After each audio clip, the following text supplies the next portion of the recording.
Welcome to Agri-Pulse Newsmakers, where we aim to take you to the heart of ag policy. I'm Spencer Chase.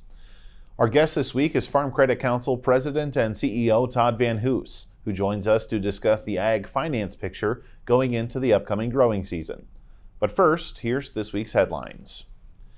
President Zelensky of Ukraine addressed Congress this week and pleaded for help from the United States to fight back the Russian invasion. The Biden administration pledged additional aid Wednesday, in addition to the roughly $13.6 billion in Ukrainian assistance provided in the omnibus spending package. The commodity markets had another volatile week as traders, producers, and market speculators alike all seek to get a handle on the impacts the war will have on global wheat and corn production. The Biden administration is looking for a new agricultural trade official. Elaine Trevino has withdrawn her nomination to be the chief ag negotiator at the Office of the U.S. Trade Representative. She was first picked for the job in September, and a delay in her confirmation process led her to believe there was no timely path forward to gain confirmation. She said in a letter to withdraw from consideration that she looks forward to joining the administration in another capacity. The news leaves both the USTR position and the Trade Undersecretary slot at the Department of Agriculture both lacking a nominee. Finally, the Federal Reserve approved an interest rate hike for the first time in 3 years. The Fed will raise interest rates by 0.25%, but also signaled more rate increases by the end of the year to the tune of about 2% in total increases. The change comes as the farm economy faces pressure from all sides as producers grapple with high input prices and fluctuating market conditions.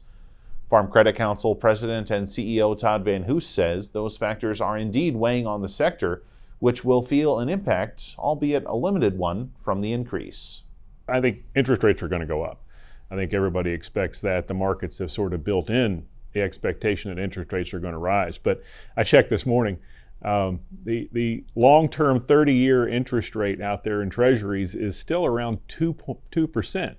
And so, yeah, we went up 25 basis points yesterday. And I expect we'll go up almost 100 basis points by the end of the year, maybe even a little more. But we're still in an era of historically low interest rates. If you look over time, even if they rise a whole percent, we're still talking about very, very low interest rates. And so, people who've been around for a long time in agriculture understand that 4, 5, 6%, that's still a pretty good interest rate out there. It's still pretty affordable. It's nowhere near where we got in the 1980s where we had 16, 18%. Right. Speaking of someone who grew up on a farm that was purchased in 1981. Good timing. Yeah, anytime interest rates come up, folks can get a little bit nervous. But you're saying we're not looking at the 1980s. No, not at all. I mean, I think we've got a long way to go. And especially if you look at the interest rate, this is a little technical, but if you look at the interest rate curve, what you see is a flattening. And so you've got competing interests in the interest rate market right now. You've got the Fed pushing short-term interest rates up a little bit, but the economy is really keeping interest rates down on the long end. So the curve is starting to flatten. And as a result of that, if you're still looking for 30-year money out there to buy that farm, it's pretty affordable right now. Mm-hmm. So in the grand scheme of things, this you don't, or I guess I should just ask you, what do you anticipate as the long-term impact then on production agriculture as a result of this move? Clearly, we're looking at probably, I've heard the Fed forecasted 6 interest rate increases across the year. If they're all 25 basis points, that's a 1.5%. And so, given that that's movement between 2 and 3.5. If you work that through your balance sheet and income statement, it's just not that big an impact. So we're not expecting a huge impact on agriculture for this. So as we look broadly, obviously this is something that was said to be done to potentially impact inflation, and that's obviously right. a top of mind issue for the American consumer, for the American producer as a financer of many of them. What are you and what are farm credit lenders hearing about inflation from producers? We hear a lot more about inflation than we do interest rates. I mean, and it's not just inflation, it's also availability of inputs. And so people coming into this growing season, we're seeing every possible cost rise, fuel, fertilizer, seed, everything rise. And in some cases, exponential rise. And so that's very much on their minds. At the same time, people were saying, I'm worried I'm not even going to be able to get what I need. And so I think a lot of those concerns have largely been mollified. People are getting what they need now, but it is very expensive. So people are talking about inflation. Right, so we're seeing the rising cost of inputs, also seeing the rising price for commodities as well. So we're seeing these competing escalations. But I guess I wonder, are we looking at a net negative or a net negative for producers once all of this is taken into account? I think that's going to be a producer by producer call. Let me give you an example. I was talking to a guy yesterday who is a wheat farmer, and I was having lunch and I said, "Boy, I bet you're loving these wheat prices." And he said, "Yeah, but I contracted last fall." And so I have a sense that a lot of farmers saw that margin opportunity in the fall, maybe across the winter, and locked in a price because they could match that to what they covered in crop insurance, right? And so locked in a margin back then. Hopefully they had also locked in their production cost. So that's going to be a real management challenge for farmers. We'll be right back with more from Todd after this. Farmers are always there for each other. We shed tears together, we celebrate together, but we also grow together. Farm Bureau is the largest general farm organization in the country. We have the farmers' back. If you're a farmer and you're not a member, we would welcome you into our Farm Bureau family. And if you want to know more about agriculture, come be part of this great family. Welcome back. Between input prices and inflation, a number of things are currently weighing on the farm economy, but Van Hoose says the sector overall is in good financial condition. It's pretty good. I mean, if you look at net farm income, the last 2 years have been very, very strong. Now, a lot of that was government payments, especially 2 years ago. And if you look at USDA's projections now, you're still seeing almost historically high net farm income projections from USDA for this year. With a much smaller percentage of that coming out of government payments. And so the market returns this year are expected to be very, very good. Now that said, there's still some healing to be done out there, right? And there's very much an individual farm determinant here. And so by and large, the farm economy is in really good shape right now. There's still supply chain issues out there. There's still inflation worries out there. You know, we tell people all the time, this is exactly why it's complex out there, why managing farms is a very complex enterprise, and why today's farmers are the most technologically sophisticated managers we've ever seen in agriculture, from the financial side, from the agronomic side, all across. The ability for American farmers to manage this complex business that they run has never been greater. Mm-hmm. So looking less on the producer side of things and more specifically on the farm credit system side of things, seeing inflation, seeing volatility, seeing a lot of issues. In terms of the health of the system, what does all of this mean? Oh, the farm credit system is extraordinarily strong. And that is good news for agriculture. Because agriculture, think about the time we're in history right now, right? We spent generations moving towards globalization, and maybe we're moving away from that now, right? Maybe there's some decoupling in the economy out there. And so whenever you see these kind of shifts in the large economy, you get a lot of turmoil, a lot of volatility. And we're seeing that right now. And so one of the advantages agriculture has is this incredibly strong farm credit system that is supposed to be there in good times and bad that underpins the whole thing. And so we feel very good about it. We feel very good about our positioning to be able to support farmers through this turmoil because we expect some tumultuous markets. Well, tumultuous markets, I imagine, are partially due to the fact that there is the invasion of a major wheat and corn producer taking place on the other side of the world right now. Obviously, we've seen the short-term market volatility as a result of the invasion of Ukraine. But I'm curious, how does the length of that invasion, the length of that war, that conflict over there, what role does the length of that conflict play in the health of the farm economy here in the U.S.? Well, I think the health of the length of this war, I think, has a huge impact on the overall economy, and especially in agriculture. So if you look at it, right, you think about Ukraine and Russia both being pretty big exporters of wheat. Ukraine about 10% of wheat, about 14% of exports of corn, I think. Ships aren't leaving Ukraine right now. So you're not seeing any exports there. In addition to that, so that's this year. In addition to that, are people going to be able to plant, grow, and harvest a crop this year? So now you're talking about a 2-year potential hit. Maybe even longer than that if this thing drags on. So I think the length of this is going to be very important. And the length of the overall economic, move away from agriculture for a second, the length of this is also going to impact the overall economic health of the world. And so the longer it goes on, the more complexity is going to get introduced into the economy. God forbid if it goes wider. Imagine the complexity that will introduce into the economy. So there's just a lot of uncertainty out there around how this is going to go.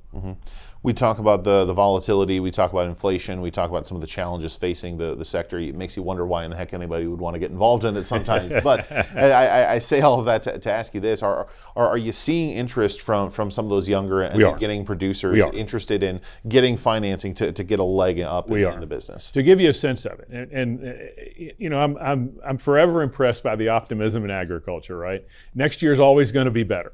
And so we are seeing a lot of entrance into agriculture. Even going back a few years when times were a little tougher, you still saw demand to come in. So to give you a sense of it, in the last 3 years, Farm Credit has made almost 250,000 loans to beginning farmers, new loans to beginning farmers across the last 3 years for almost $50 billion. And so we are seeing demand, and we are seeing people trying to come in. And it is a different generation in a lot of places. It's not, I mean, I'm working on a transition plan with my parents' operation. There's still that. But we're also seeing new entrants into specialty crops, new interest into urban fringe agriculture, a lot of different kinds of agriculture that people are getting into.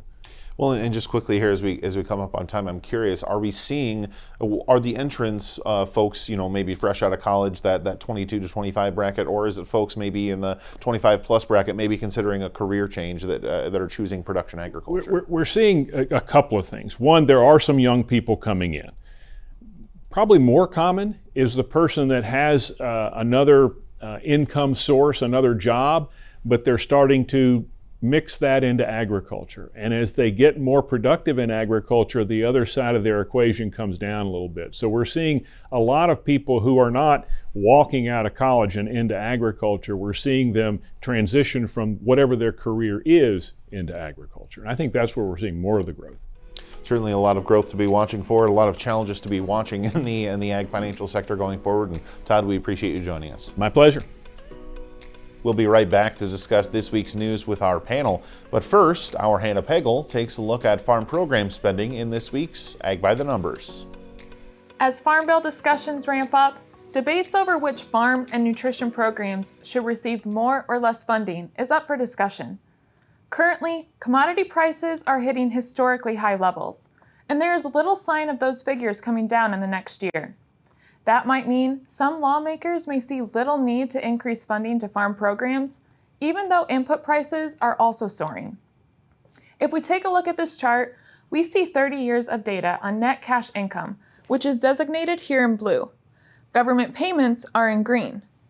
When adjusted for inflation, government payments have remained relatively stable over the course of several farm bills, except for 2000, 2005, and 2020. Which was when the federal government was trying to help consumers and producers alike weather the coronavirus pandemic. Farm Bill discussions can often lead to thoughts about reforming the farm safety net, but any changes to spending in one part of the Farm Bill would likely be offset with tweaks in other areas. Phil Brasher has more details on the Farm Bill in his story on Agri-Pulse.com. For Agri-Pulse, I'm Hannah Pagel. Farm Credit supports rural communities and agriculture with reliable, consistent credit and financial services in good times and bad. We provide loans to farmers and ranchers, farmer-owned cooperatives, rural homebuyers, agribusinesses, and rural infrastructure providers. As cooperatives, we're locally owned and governed. We help agricultural producers feed the world. For America's farmers, Farm Credit supporting rural communities and agriculture. Learn more today.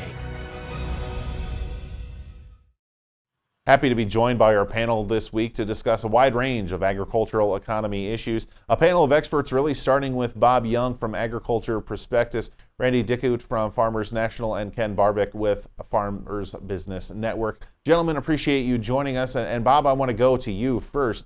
Bob, we did see this week the Federal Reserve take action to raise interest rates raising them officially by a quarter of a point with announcements to do so a few more times before now in the end of the year. Taking those raises into account, are we going to see this, further interest rate hikes after the one that we're seeing right now, Bob? Well, I think they've said that they plan on doing up as many as 6 interest rate hikes over the next couple of years or so. So I think, yes, we're going to see more interest rate hikes. And probably not surprising. I mean, rates have been as low as I can remember for forever, for quite a while. And it's probably time for us to talk about raising interest rates, work on getting a handle on inflation. The longer you put this off, the tougher the medicine is when the day finally comes.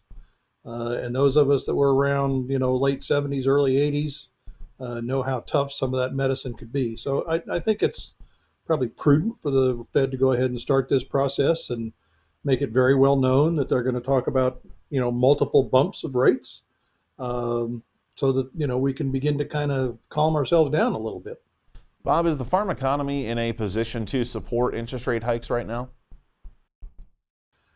Well, we're not in individual farmers have individual situations, but for the sector as a whole, our debt to asset ratios are not bad at all. Again, we're kind of caught, I think, in go back again. I hate to keep going back to the 70s and 80s, but go back to some of the giants of the industry, the Luther Tweetons, the Barry Flinchbaugh, the Ron Knutsons, et cetera, and the conversations that they had at that point in time about a cost price squeeze. And I think that's certainly what our producers are finding themselves in at this point in time. Yes, we're talking about some, very nice prices for corn, beans, wheat. But at the same time, we're talking about some very high prices for inputs. And farmers are caught in that squeeze between, higher input costs and, yes, admittedly higher grain and oilseed prices. So it's going to be a challenge, I think, for individual farmers as they work through this. What you got to pay for fertilizer at this stage of the game, and we're going to have more conversation about that in this discussion. But it is going to be a squeeze for some farmers. Well, and Randy, I want to bring you into the fold now, because obviously anyone that's been watching the news the last several months knows that that inflation has been a big concern for both consumers of food and the producers of it. But I wonder, as you at Farmers National look at land sales, land transactions, things of that nature, are we seeing inflation play any kind of a role at this point in the land market? Spencer, I think we actually saw some evidence of that in the ramped up buying interest the last quarter of 2021. We saw some more sellers come on the market because they thought about the potential tax law changes, and so they wanted to accelerate their time frame for selling land and jump ahead of that. Well, that didn't happen, but also the buyers stepped into the market.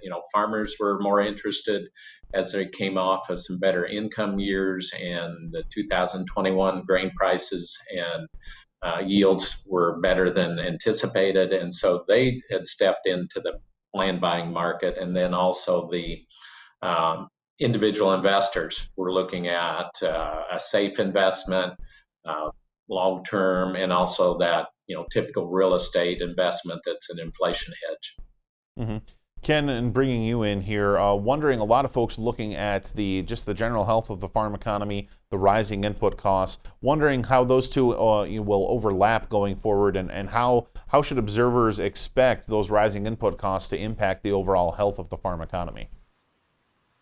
Yeah, that's a great question. As I think Bob referenced earlier, we're seeing that squeeze between costs and prices right now. We've seen in a recent report that FBN did that input prices have risen pretty dramatically over the last year, with key chemicals like glyphosate rising over 150%. We've obviously seen a lot of press on the fertilizer side on inputs.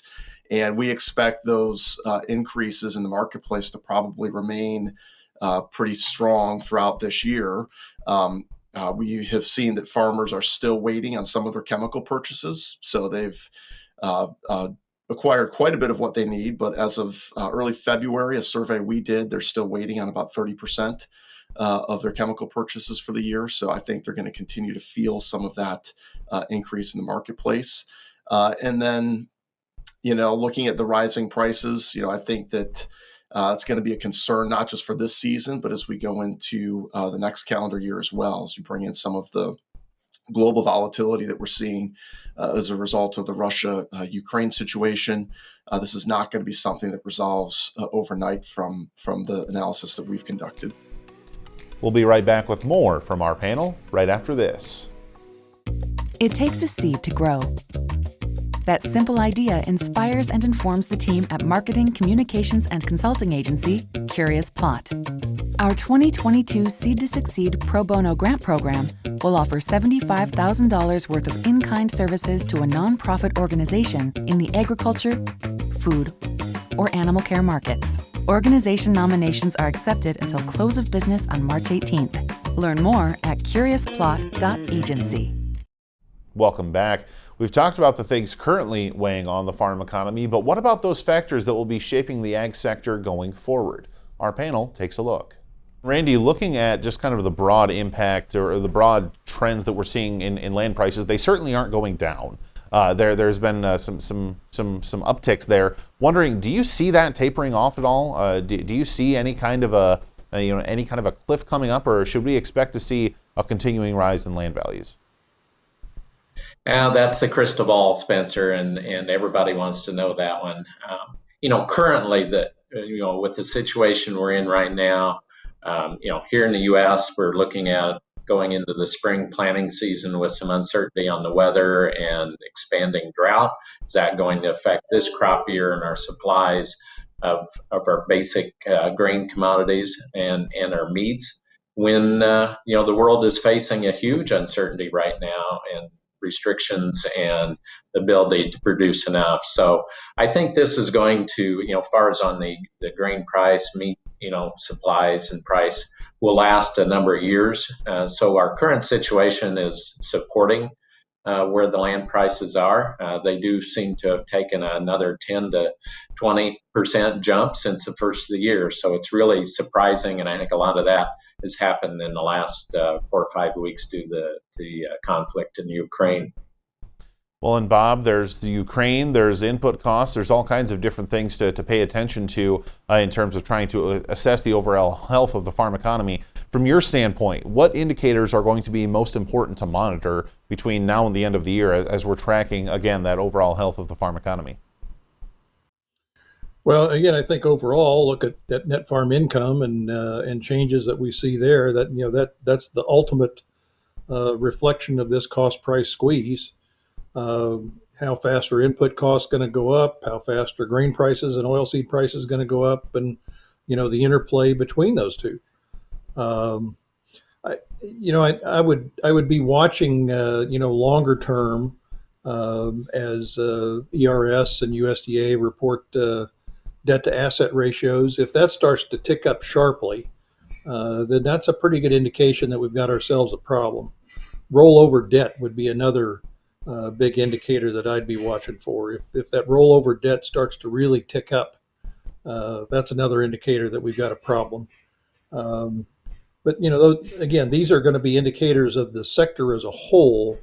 Individual producers are going to face their own individual problems, and so what we might talk about for agriculture overall doesn't have any application whatsoever to that specific farmer.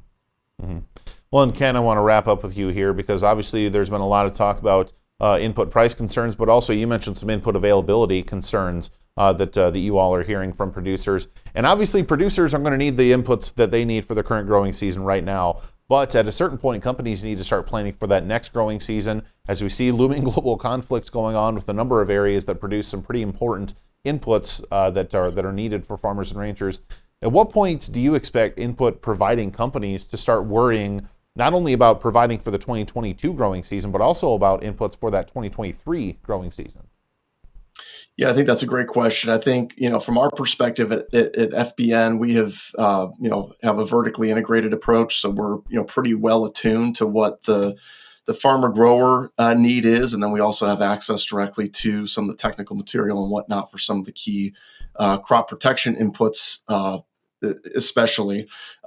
I think some of what USDA just announced on the fertilizer side is important, with additional resources to try to expand domestic capabilities. I think that's something we need to look at across the input supply chain. A lot of what we get on the crop protection side comes from overseas. So, again, that's an area where if we saw, additional global disruptions, that could have a significant impact on availability in future years.